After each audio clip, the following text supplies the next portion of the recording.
சந்திரிக்கிறோம் நேற்றும் இன்றும் என்று மாறாத தேவனையும் ஸ்தோத்திரிக்கிறோம் ஆண்டவரே. சத்திரிக்கிறா பேசுகிற தேவனையும் ஸ்தோத்திரிக்கிறோம் அப்பா. நாளில் கூட ஆண்டவரே எசப்பா நீர் எங்கள் மத்தியில் பேச போகிறது வார்த்தை கைக்கு அன்று செலுத்துகிறோம் ஆண்டவரே. எசப்பா இங்க இருக்கிற ஒவ்வொருக்கும் அப்பா இந்த வார்த்தை பிரயோஜனமா இருக்க கத்த நீர் உதவி செய்யுங்க, ஆசீர்வாதமா இருக்க உதவி செய்யுங்க ஆண்டவரே. சத்திரிக்க எசப்பா ஒவ்வொரு வாழ்க்கையில என் தேவன் ஆண்டவரே எசப்பா நீ நன்மையான காரியங்களை செய்கிற தேவன் ஆண்டவரே. சத்திரிக்கிறான் எசப்பா இந்த குடும்பத்திலே நன்மையான காரியங்களை செய்து என் தேவன் அப்பா இவளை இன்னும் அதிகமான சாட்சிகளோடு நீர் எழுப்ப போற தயவுகளுக்காக நன்றி செலுத்துகிறோம். வந்திருக்கிற ஒவ்வொருவருக்கும் நீர் அப்படியாய் செய்து ஒவ்வொரு நீர் ஆசீர்வாதத்தையும் பொருட்படுத்திக் கொள்ளுங்க. இயேசு முச்சபிக்கிறோம் நல்ல பிதாவே. அல்லேலூயா அல்லேலூயா.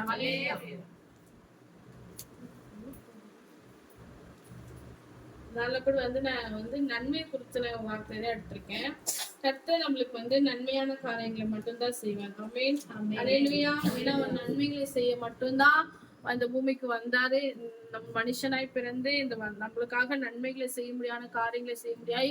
கர்த்தர் நம்மளுக்காக அநேக நன்மைகளை வைத்து போயிருக்கிறார், அநேக வாக்குத்தத்தங்களை வைத்து போயிருக்கிறார்.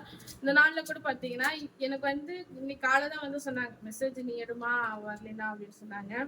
எனக்கு உடனே ஃபர்ஸ்ட் சிங்க் ஆனது அவங்க வீட்டுல பவித்ரா சொன்ன மாதிரி 3 பிளஸிங். 1 வீட்டு கூட்டம், 2வது 1ஆம் தேதி, 3வது பர்த்டே. கர்த்தர் எதிர்பாராத நன்மைகளை கண்டிப்பா நம்முடைய வாழ்க்கையில கண்டிப்பா செய்கிற தேவனா இருக்கிறாரு. எனக்கு அது சிங்கான உடனே எனக்கு தோணுன ஒரே ஒரு நன்மை எடுக்கணும் அப்படின்னு நான் முடிவு பண்ணிட்டேன். பிளஸிங்கான வார்த்தை தான் பேசணும் அப்படின்னு நான் முடிவு பண்ணிட்டேன். அது யோசிச்ச உடனே எனக்கு ஃபர்ஸ்ட் வந்தது கர்த்தர் இந்த வருஷம் தான் டக்கு எனக்கு சிங்க் ஆச்சு. சங்கீதம் 65:11 எல்லாருக்கும் தெரிஞ்சதுதான். வருஷத்தை உடைய நன்மையினால் முடி சுட்டுகிறேன், உமது பாதைகள் நெய்யாய் பொழிகிறது. கர்த்தர் வருஷம் முழுவதும் கர்த்தருடைய நன்மையினால் நம்மள என்ன பண்றாரா முடி சுற்றாரு. இங்க இருக்கிற எல்லாரையும் சேர்த்து சொல்றேன், இந்த மகனுக்கும் சேர்த்து சொல்றேன். கர்த்தருடைய வாழ்க்கையில வருஷத்தின் நன்மையினால கண்டிப்பா முடி சுட்டி ஒரு பாதைகள் எல்லாம் நெய்யாய் பொழிய கர்த்தர் என்ன பண்ணாரு, கண்டிப்பா ஆசீர்வதிப்பாரு. அது மட்டும் இல்ல, அதுக்கு அடுத்தது பாருங்க, சங்கீதம் 23:6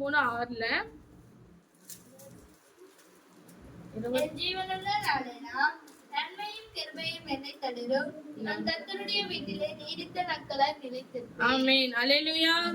என் ஜீவனுள்ள நாளெல்லாம் நன்மையும் கிருபையும் யாரு தருமா, நம்மை தொடரும். நான் கர்த்தருடைய வீட்டிலே நீடித்த நாட்களாய் நிலைத்திருப்பேன். நன்மை நம்மள கண்டிப்பா பின்தொடரும்னா ஒரு சில காரியங்கள். கர்த்தருடைய நன்மை எப்படி இருக்குன்னா, நிறைய ஆசீர்வாதமான நன்மை கர்த்தர் நிறைய வாக்குத்தத்தங்களோடு கொடுத்திருக்கிறாரு. இந்த ஒவ்வொரு நன்மையும் நம்ம பெற்றுக்கொள்ளணும்னா என்னுடைய ஜீவனுள்ள நாளெல்லாம் என்னுடைய வாழ்க்கை முழுவதும் கர்த்தருடைய நன்மை கிருபை என்ன பண்ணுமா, கண்டிப்பா தொடரும். நான் எவ்வளவு பாடுகள் பட்டாலும், எவ்வளவு துன்பங்கள் பட்டாலும், எவ்வளவு கஷ்டங்கள் நம்ம பட்டாலும் அவருடைய கிருபையும் நன்மையும் நம்ம என்ன பண்ணிருக்கோம், கண்டிப்பா தொடர்ந்து கொண்டே இருக்கும், நம்மளுக்கு பின்பற்றி கொண்டே இருக்கும். ஏன்னா இப்போ பிரச்சனை வருதுன்னா அதுக்கான பின்னாடி நம்மளுக்கு கூட என்ன ஒரு நன்மை சேர்றதுக்கான வழியை கர்த்தர் என்ன பண்ணிருப்பாரு, கண்டிப்பா நம்மளுடைய வாழ்க்கையில செய்து வச்சிருப்பாரு. அது மட்டும் இல்ல, சங்கீதம் 103:5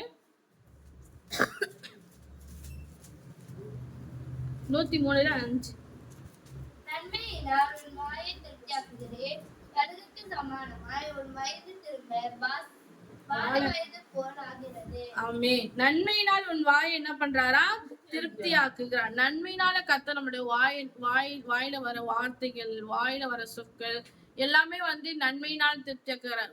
அதுதான் கர்த்தர் சொல்றாரு, நன்மையினால் உன் வாயை திருப்தி ஆக்குறது. எதுக்கு வாயை குறிப்பிட்டு சொல்றாருன்னா, வாய் தான் ரொம்ப மோசமானது, இருக்கிறதுலயே ரொம்ப ரொம்ப மோசமானது வாய் தான். உடம்புல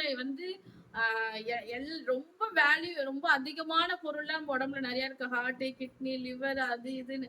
ஆனா இது எல்லாத்தோட ரொம்ப வேல்யூவானது எதுவும் சொன்னா வாய் தான் கண்டிப்பா சொல்லணும். ஏன்னா இந்த வாயினால ஒருத்தவங்க நம்ம கொலை பண்ற அளவுக்கு கோபப்படுத்த முடியும், ரொம்ப சாந்தமாவும் ஆக்க முடியும் இந்த வாயினாலதான். அதான் கர்த்தர் சொல்றாரு, நன்மையினால் உன் வாய் என்ன பண்ணுவாரா, திருப்தி ஆக்குவார். கர்த்தர் நன்மையினால் உன்னோட வாயை திருப்தி ஆக்குறாரு. அப்போ நம்ம வாயில நன்மையான வார்த்தைகள், மத்தவங்களை தேர்ச்சக்கூடிய வார்த்தைகள், மத்தவங்களை ஆற்றக்கூடிய வார்த்தைகள் நம்ம வாயில கண்டிப்பா வரணும். கழுகுக்கு சமானமா உன் வயது திரும்ப எப்படி இருக்குமா, வாழ வயதை போல மாற்றுகிற தெய்வம் நம்ம மத்தியில இருக்கிறார். அது மட்டும் இல்ல, சங்கீதம் 34:10 பாருங்க. சிங்கக்குட்டிகள் தாழ்ச்சியடைந்து பற்றி கற்கும், கர்த்தரை தேடுகிறவர்களுக்கோ ஒருவருமே குறைவுபடாது. ஆமென் அல்லேலூயா. சிங்கக்குட்டிகள் தாழ்ச்சி அடைந்து பட்டினியா இருக்கும். கர்த்தரை தேடுகிறவர்களுக்கோ ஒரு நன்மையும் குறைவுபடாது. கர்த்தர் ஒரு வாயினால திருப்தியாக்குகிறார். நன்மையினால ஒரு வாயை திருப்தியாக்குங்க. கர்த்தரை தேடுகிறவர்களுக்கு ஒரு நன்மையும் குறைவுபடாது. நம்மளுக்கு இந்த நன்மையும் கர்த்தர் கொடுக்குற நன்மையை நம்ம பெற்றுக்கொள்ளணும்னா அவரை தேடினாவே இந்த நன்மை நம்மளுக்கு கண்டிப்பா என்ன வந்துடும், பின்தொடரும்.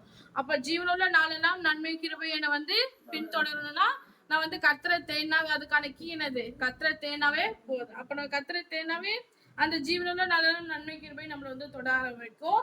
சிங்கக்குட்டிகளே தாழ்ச்சிருந்து பட்டினியா இருந்தாலும் கர்த்தரை நம்ம தேடுற நம்மளுக்கு என்ன பண்ணாது, ஒரு நாளும் நன்மை குறைவுபடாது.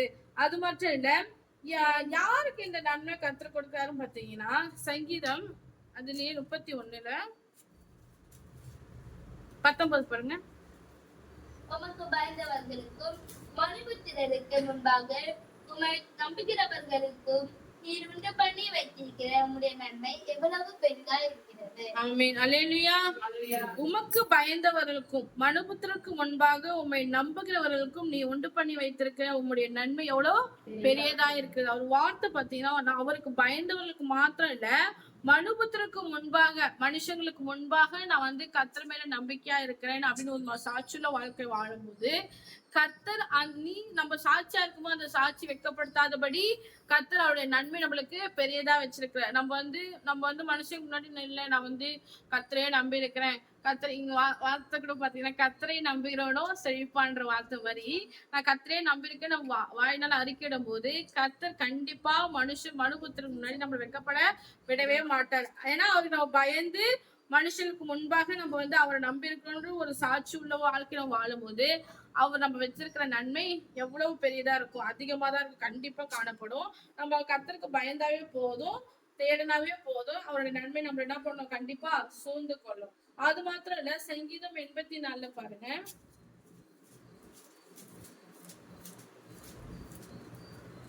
84:11 தேவனாகிய கர்த்தர் சூரியனும் கேடகமும் ஆனவர். கர்த்தர் கிருபையையும் மகிமையும் பாருவார். உத்தமமாய் நடக்கிறவர்களுக்கு நன்மையை வழங்காதிரார். அல்லேலூயா. அல்லேலூயா. அவர் என்ன சொல்றாருன்னா உத்தமமாய் நடக்கிறவருக்கு நன்மை வழங்காது இருப்பாரா? கர்த்தருடைய அவரை தேடுறவங்களுக்கு கண்டிப்பா நன்மை கொடுக்குற தேவனா இருக்கிறாரு. அவருக்கு பயப்படுறவங்களுக்கு நன்மை கொடுக்குறவங்களா இருக்காரு. அவருக்கு முன்பாக உத்தமமாய் நடக்கிறவனுக்கு கண்டிப்பா நன்மையை கொடுக்கிற தேவனா இருக்காரு. நம்ம நன்மையை பெற்றுக்கொள்ள ரொம்ப அதிகமா கஷ்டப்படணும். அவர்கிட்ட ஆசீர்வாதத்தை பெற்றுக்கொள்ள நம்மளுடைய வருஷமே நம்ம நன்மையாய் முடிசூட்டி கொள்றதுக்கும் ஜீவனுள்ள நாளெல்லாம் நம்மளுடைய நன்மை கிருபை நம்மளை தொடர்றதுக்கும் மனுஷனுக்கு முன்பாக நம்ம வெட்கப்படாதபடி நன்மையை பெற்றுக்கொள்றதுக்கும் ஒரு குறைவில்லாம நம்ம ஆசீர்வாதங்களை பெற்றுக்கொள்றதுக்கும் அவரை தேடினாலும் உத்தமனாய் நடந்து தேவனுக்கு பயந்தாவே இந்த நன்மையெல்லாம் நம்ம என்ன பண்ணுவோம், கண்டிப்பா பெற்றுக்கொள்ளுவோம். அது மாத்த பாத்தீங்கன்னா நான் எடுத்துக்காட்டா தாவீது ராஜாவை தான் எடுத்தேன். தாவீது ராஜா பாத்தீங்கன்னா 2 சாமுவேல்ல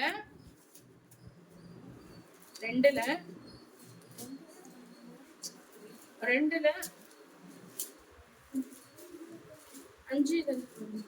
தாவீது கீலேயா தேசத்தில் யாபேசின் மனுஷரிடத்தில் தானாதிபதிகளை அனுப்பி, நீங்கள் உங்கள் ஆண்டவனாகிய சவுலுக்கு இந்த தயவை செய்து அவரை அடக்கம் பண்ணினபடியினாலே கர்த்தர் உங்களை ஆசீர்வதிப்பாராக. கர்த்தர் உங்களை கிருபையும் உண்மையுமாய் நடத்துவாராக.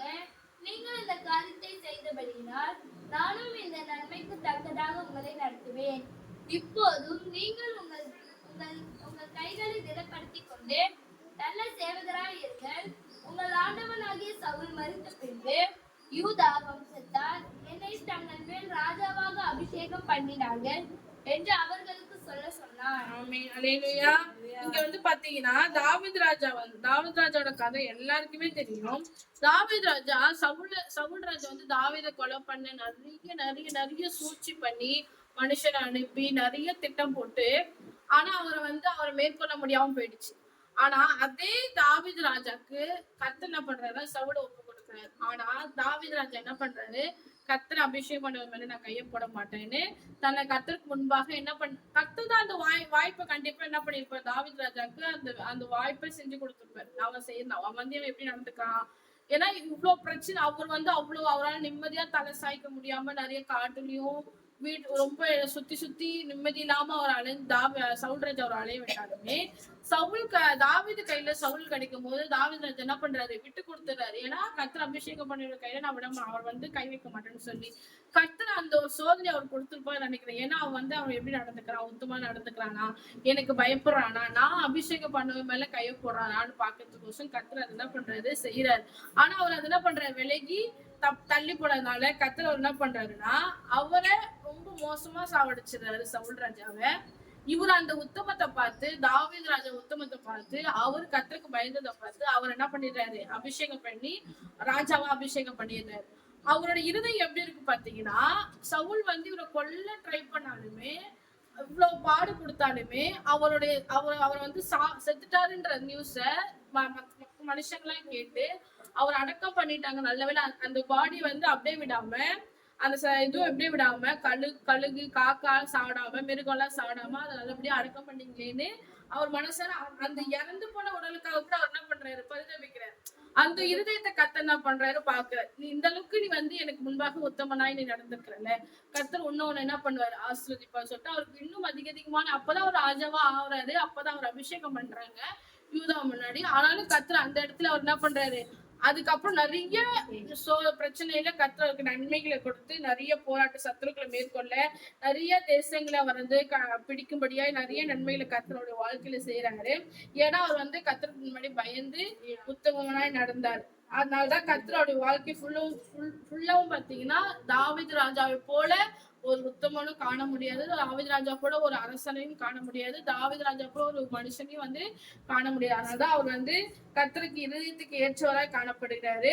இந்த நன்மை எங்க வருது, யாருக்கிட்ட இருந்து பாத்தீங்கன்னா, ஒண்ணு யாக்கோபு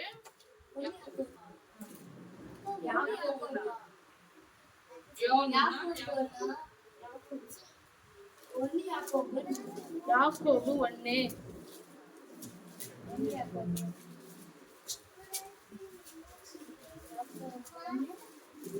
17.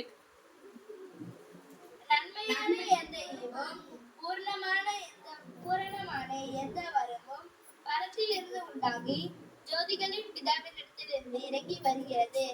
அவரிடத்தில் யாதொரு மாறுதலும் யாதொரு வேற்றுமையும் நிழலும் இல்லை. இந்த நன்மையான ஈவும் பூரணமான வரமும் பரத்திலிருந்து ஜோதிகளின் பிதாவினிடத்தில் இந்த நன்மை நம்மள சேருது. அப்போ இந்த நன்மை நம்ம என்ன பண்ணணும், கண்டிப்பா பெற்றுக்கொள்ளணும். பரத்திலிருந்து நம்மளுக்கு ஒத்தாசை வருது. அப்போ சங்கீதக்காரர் தாவீது ராஜா 121 எனக்கு ஒத்தாசனும் பர்வதங்களுக்கு நேராக என் கண்களை என்ன பண்றேன், ஏறெடுக்கிறேன். அப்போ இந்த பரத்திலிருந்து வருகிற நன்மை நம்ம கண்டிப்பா பெற்றுக்கொள்ளணும்னா நம்ம கர்த்தரை தேடணும். அது மட்டும் இல்ல, அவருக்கு முன்னாடி உத்தமனாய் நடக்கணும். அது மட்டும் இல்ல, அவருக்கு நம்ம பயந்து நடக்கணும். இப்படி எல்லாம் நம்ம நடந்தோம்னா கர்த்தர் நம்மளுடைய வருஷங்களின் நன்மையினால் முடிசூட்டுவாரு. நம்மளுக்கு விரோதமா எழும்புற சத்துருக்களையும் மனுஷருக்கு முன்பா நம்மள வைக்கப்படாதபடி நன்மையினால கண்டிப்பா நம்மள நடத்துவாரு. கர்த்தர் தமிழ் வார்த்தை ஆசீர்வதிப்பார். அல்லேலூயா.